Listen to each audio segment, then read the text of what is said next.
Alrighty, Lumberjacks, welcome back to another Logging from Scratch episode. So we got a really interesting contract that we get to do today. We're back here on Axe Mountain again, and we're going to, whoops, as I drive off the road, we're going to be going up Axe Mountain because there was a bit of a rock slide that we need to clean up. So we're going to whip up here and maybe clean up some of the rocks that are laying around. So that'll be something a little different anyway. Try it out. See how she goes. So yeah, we're doing another contract for Wilco Logging Company, who's got a whole bunch of machines. Actually, we brought some up on the other side there to the top. They've been logging up there, and then they got some other equipment that I'm not sure if they brought anything up yet or if they're planning on bringing stuff up here, but somebody noted that there was a bit of a rock slide there, so we got to go clean that up. Oh, here's some of their other leftover equipment. Nice to leave it right in the middle of the road, so, you know, no big accident there. So yeah, we're going to go up there and we're going to try to pull some of those rocks out of the way and just kind of clear a spot. Hopefully that'll be nice and painless for us, but we'll see. We still got our road that we cut there. I see the pipeline hasn't been put in there yet, but that's good to see that we're still moving on it. So yeah, at least we can go up here and make a little bit of extra money.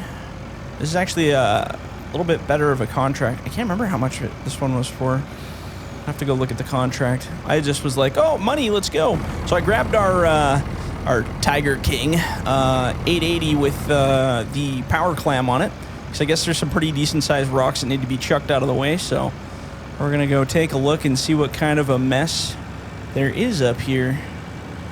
And then I'm not really sure where we're gonna offload and unload this guy, but we'll kind of assess the situation when we get up to the top here. Like I said, as they start to do more logging, you know, they're finding more areas, they're developing more, they're putting in roads and bridges, and it's actually looking pretty good now in here. It's a little more civilized compared to before, so that's nice. So we're gonna kind of scoop down through here. Now they said it's after the first bridge when you're going up the mountain pass. So wherever the first bridge is, unless they meant that bridge. No, I don't think so. Because this is the turnoff to this road. And they said it's the first bridge going up the mountain, which we are kind of going up the mountain here now. Oh, okay, well here's a bridge. So they say the first bridge, it must be the one after this one. Oh, I gotta clear that.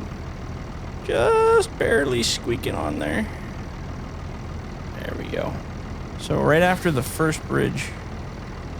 I see the mountain is all over the place. Oh, here we go. This is where it is right here. Okay. Alright, so we gotta unload this guy. Oh yeah, this is quite a bit here. There's quite a pile of stuff here. Oh, now I see what they meant by the big rocks.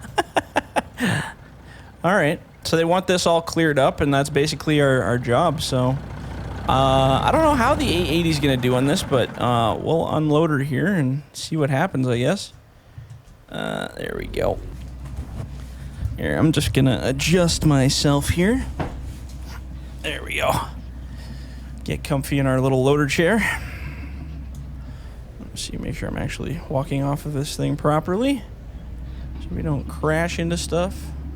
Knock over all these nice signs that they put up. That'd be pretty great, hey? Alright, so let's get off of here, turn this guy around. And I guess, you know, these are pretty treacherous mountains, so you kind of, you know, you're going to run into issues with things like rock slides and Lord knows what else, mudslides. Actually, we have lots of mudslides happen in BC here, which is pretty crazy. Always hearing about one or the other. Okay, so here's these big rocks.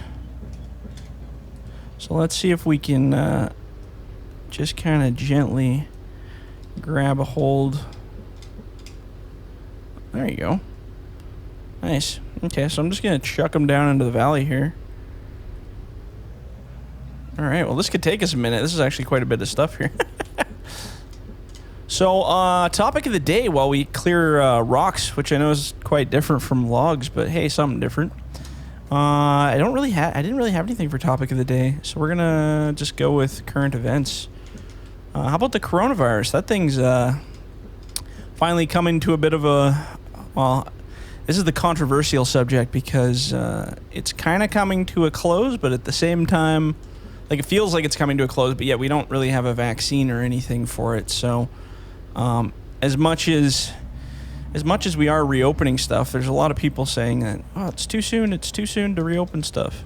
And now I don't know. I've been working from home for a while now, so I don't really have much of a outlook on caring about how much oh geez, oh there we go, shine some light on the situation here.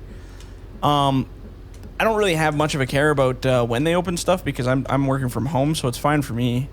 But it would be nice to go back to the office to some of my coworkers and stuff. So hopefully that gets happening here eventually. But yeah, there's a lot of people saying, oh yeah, you know, they're opening too fast. You know, we don't have a fix for it yet.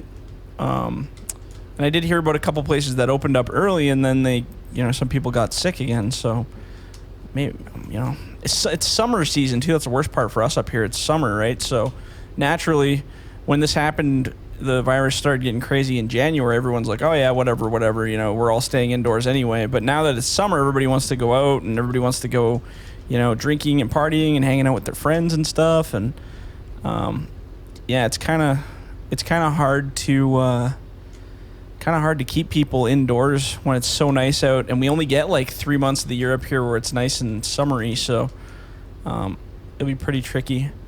Now, granted, if you're the kind of person that likes camping or, you know, kayaking, that kind of stuff, you can really keep to yourself. It's not really that hard to keep to yourself and stay away from people if that's part of the problem. But oops, be careful here. The more rocks I grab, the more they seem to fall down here.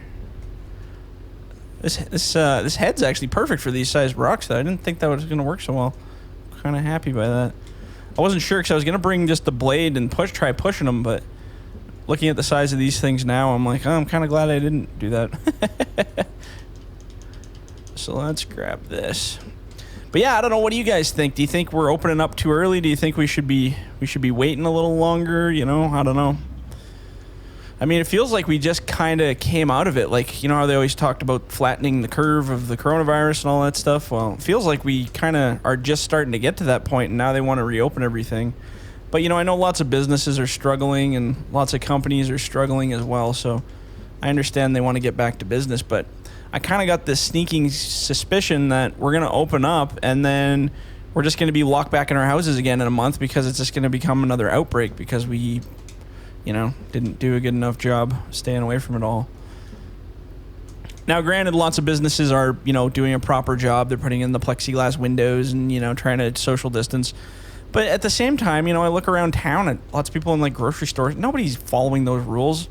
I mean, like, sure, yeah, the cashiers have those plexiglass windows, but, I mean, it's like this tiny little plexiglass window that really doesn't do a whole lot. Like, I don't see how that could, you know, stop the virus. If somebody coughs or sneezes and they've got the virus, I mean, for how contagious it is, that little shield's probably only going to stop, you know, 5%, if that, of it. So, I don't know. It's a pretty wild time. Definitely something I never thought I was going to see in our time, that's for sure. Like, I didn't think there was any way we would see a virus like that. But we're living in it now, so what do you do? God, I'm not going to lie. This is actually really fun doing this. I like grabbing rocks and turfing them. Rocks and logs, apparently. I just thought this would be kind of a fun, different thing. Because they called me up and said, hey, can you do clearing for rock slides? And I was like, I'm like, sure I can. Don't know what you mean, but sure, sounds good. But I didn't have anything with a bucket. I would have had to buy a bucket because I thought maybe it was like little rocks. But now looking, they said they were really big rocks. So when I grabbed the power clam, I was like, well, maybe I can just kind of like grab them and chuck them or shuffle them off the edge kind of thing. But yeah, no, this head's working perfect for this. As long as I don't break anything, we should be just fine. And now, ooh, be careful, they're starting to fall down here. Get a little bit of distance between us. Oh, there they go. Doo-dook, doo-dook.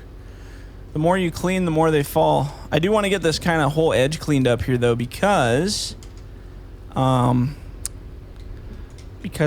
I don't get this side cleared up, I mean, somebody can come through here with a truck and they'll just have all these come piling down on them. So we want to make sure we get the slide properly cleared for sure. And then maybe later they'll come in and put some kind of guard or slide protection on the edge here so that it doesn't fall down anymore. Because I see there's more rocks up there, that's for sure. But this is good enough for us. Chuck that down there. Yeah, the trick to picking these up with the power clamp is you don't squeeze super tight. You just kind of just tap, tap, tap till you get it kind of held in place, and then just chuck her down. Dunk. It's actually kind of fun. We'll have to get into the rock moving business. Oh, there we go. Some of these are just weird shaped here for grabbing. There we go. Rip. Dunk. Oh, jeez. That one's just giving her, huh? See, that's what I mean. You gotta be careful. You gotta keep looking up, because as soon as you move one, another one seems to slide down. So you just gotta be careful. Oh. Just be nice and careful. But hey, easy money, right? Well, it seems easy, I guess, if you got the equipment. If I would have had my little mini excavator, there's no way in heck we'd be able to pull this off. So I'm glad we got this guy. We're finally putting her to work here. Oop, there we go. Chuck that there. So yeah, coronavirus, hey, what a time. What a time to be alive. And I guess it's different because, you know, well, all you guys who watch these videos are all over the place, all over the world. So some people are in the States, some people are in Canada, some people are in the UK, Norway, freaking Africa, you name it, Australia, New Zealand. So I imagine every country's doing things a little bit different for how they're treating the old coronavirus there, but yeah, it's pretty wild. Roll that off there.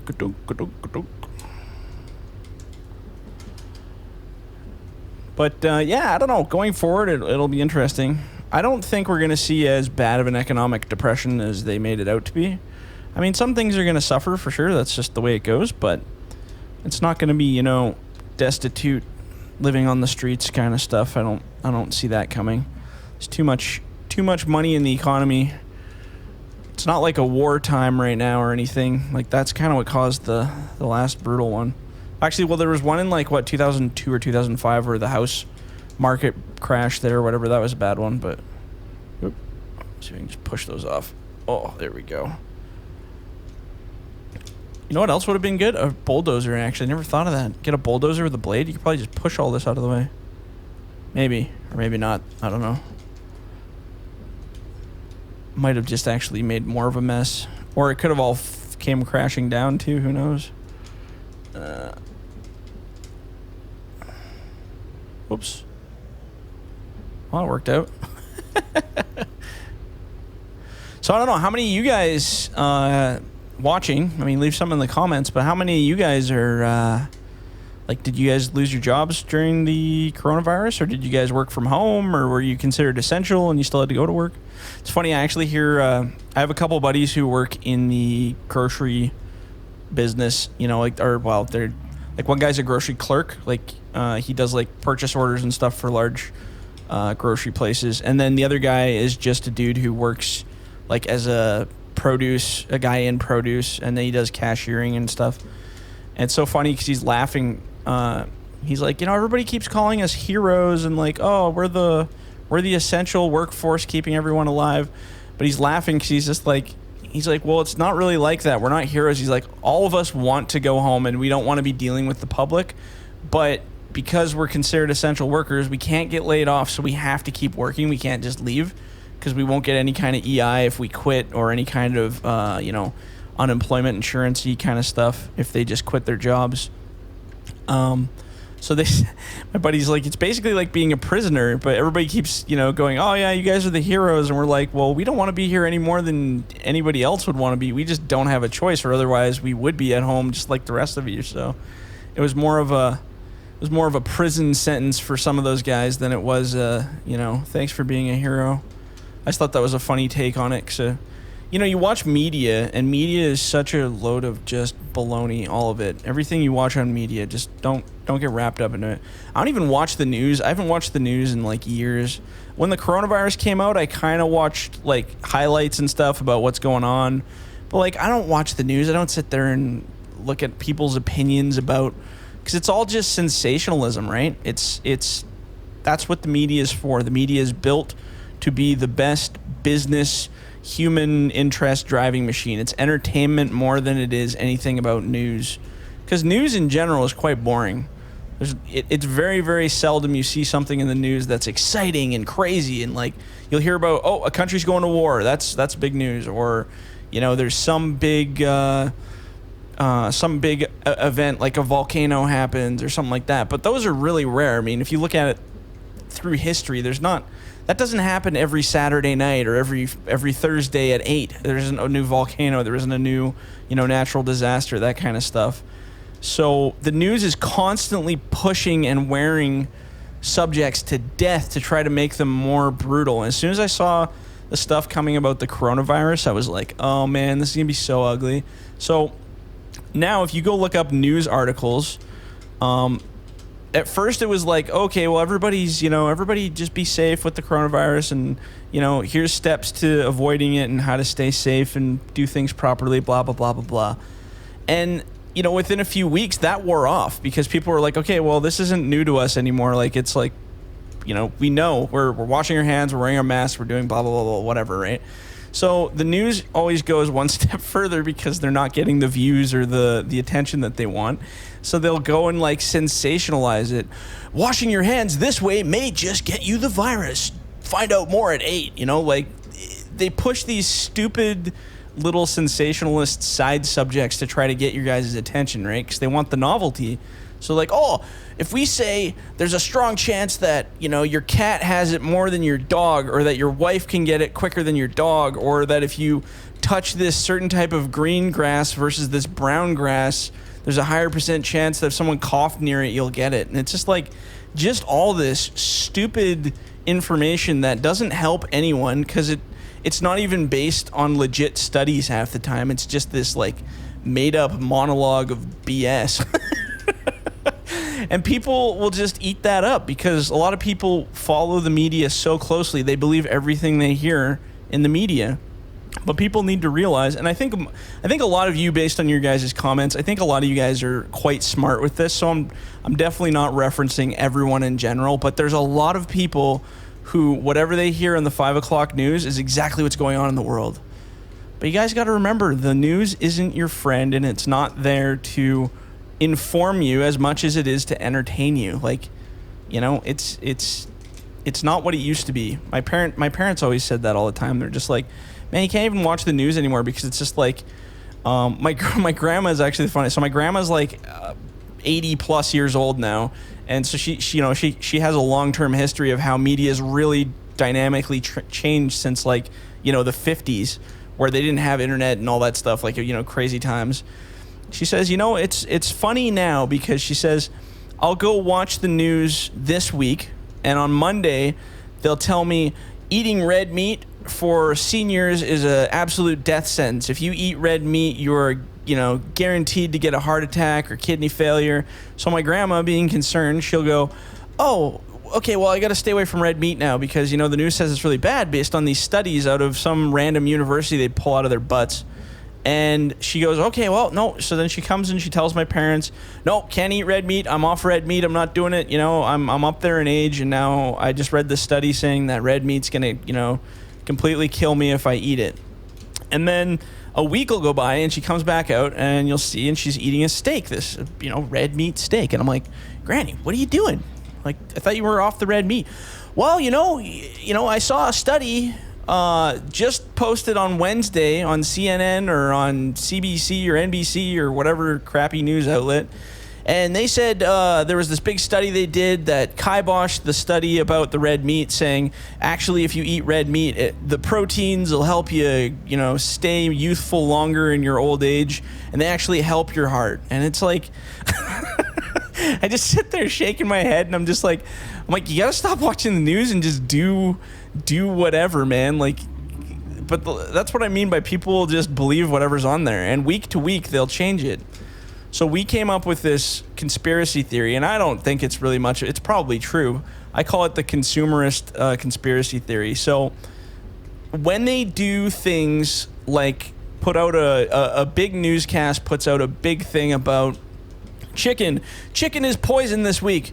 We found a plant in Calcutta that has, you know, raw chicken infested with disease and bacteria. So suddenly chicken sales go down. You can go to the store, nobody's buying chicken. There's barely any chicken sold at all, but all the red meat's sold out. Because of this, the news is pushing this, don't eat this type of meat because this meat is bad. Da, da, da, da, da, da. And then a few weeks later, then meat's back on the table for chicken, but don't eat steak. Oh, there's a steak problem, blah, blah, blah, blah, blah. So we had this hilarious conspiracy in high school where the meat companies were actually working with the media outlets, and whichever part of their percentile of sales was down, they would just shift the media in that direction to try to get sales up in the other part. I know it sounds crazy, but it's probably, I wouldn't doubt it with all the corruption and, you know, media in general. And news places are, you know, they only have to have like 5% of their facts have to actually be true. The rest of it's all kind of a joke. So, but we laughed so hard at those. Just 1 week it's good for you. The next week it will kill you and your friends. Find out more at 8 p.m. So yeah, I don't watch the news anymore strictly for that. I browse places like Reddit, mostly just for the entertainment of seeing hilarious stuff that people do and ridiculous memes and stuff. And once in a while you can kind of catch tidbits of what's going on. But even then, I mean, it's all just biased. There's no, unless you were there when whatever happened was said or whenever happened was made, made news, the chances of you getting an accurate description of exactly what happened is, you know, next to nilch, because there's just not a lot of truth in media. And I think a lot of people, like younger people, are actually kind of seeing up to that now, while a lot of the older generations kind of still stick with the, well, if it was on the TV, it must be real kind of thing. But now with how much fake news and fake, you know, internet stuff and made up stories and accusations, and oh man, there's just so much stuff that goes on out there. It's just crazy. Holy, did we just clear all that? I think so. I still see a couple sticks up here. I think I'm just gonna, maybe I'll just give them a little, I'm gonna look up here a little. Maybe I'll just give these a little tap, because I want to make sure nothing else is gonna come down on any trucks that are going by. Like that one looks a little sketchy, I don't like that one. But then if I pull that one, the little buddy of it's gonna want to come down with it. Oh, there we go. Oops, I might still go. Oh yeah, we're good. Nice. And then you got this nice little cliffside on this this edge here, so it's a fail-safe for falling down the hill. There we go. Oh. And that one's actually, oops, just about hit my machine there. Be careful. Cost us big bucks to break this guy. Let's grab this one too. The other one's kind of pinned against a tree up there, so I'm not too worried about that one, but this one definitely. Oh, let's back up. Dook. All right, we can adjust our view here. So yeah, that wasn't really one topic of the day. We had a whole bunch of topics there, but just media in general and the whole coronavirus thing is really just, it's so funny to watch the different sensationalist stuff. But I think most of you guys are wise up to that kind of stuff, so I'm not gonna doubt you there. Just don't believe everything you read ever. It's all lies.